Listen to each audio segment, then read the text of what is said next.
Toujours à propos d'éducation, on a tous un souvenir de dictée plus ou moins mauvais. Il faut dire que l'exercice est long et stressant. Eh bien, ce temps est révolu avec l'arrivée de la twictée. Comprenez une dictée en 140 signes seulement, comme sur le réseau social Twitter. Reportage dans une classe pionnière au Mets-sur-Seine, en Seine-et-Marne. Farid Benbekay, Philippe Aliès. Nous allons commencer la twictée numéro 7. Et c'est parti pour la dictée la plus rapide de la planète. 4 phrases, 140 signes, thème choisi, le printemps. Les premières jonquilles fleurissent et les petits oiseaux chantent sur les beaux arbres.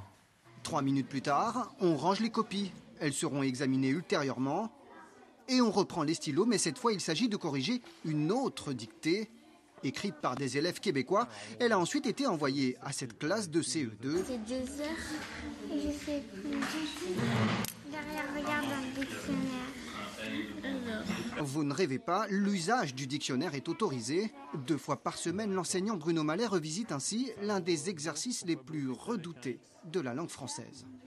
Le but, c'est qu'ils puissent se corriger, qu'ils utilisent tous les outils disponibles en classe. S'ils relèvent une difficulté orthographique, ils vont chercher le bon outil pour pouvoir se corriger et corriger les copains du Québec.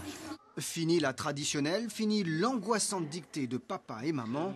Désormais, les enfants de la toile corrigent les fautes par eux-mêmes. On peut savoir les fautes qu'on a. Quand on est 4, ça fait 4 cerveaux autour de la table et ça peut faire au moins un dictionnaire pour expliquer tous les mots. Et enfin, le moment tant attendu, la publication sur Twitter. Grammaire et orthographe doivent évidemment être irréprochables.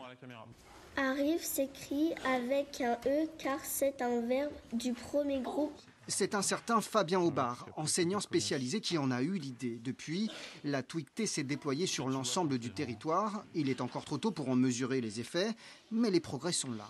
Les toutes premières twictées, j'ai des groupes qui commencent à avoir des zéro fautes dès le premier jet. Je me dis que le dispositif, il a plutôt des vertus positives et qu'on est sur la bonne voie.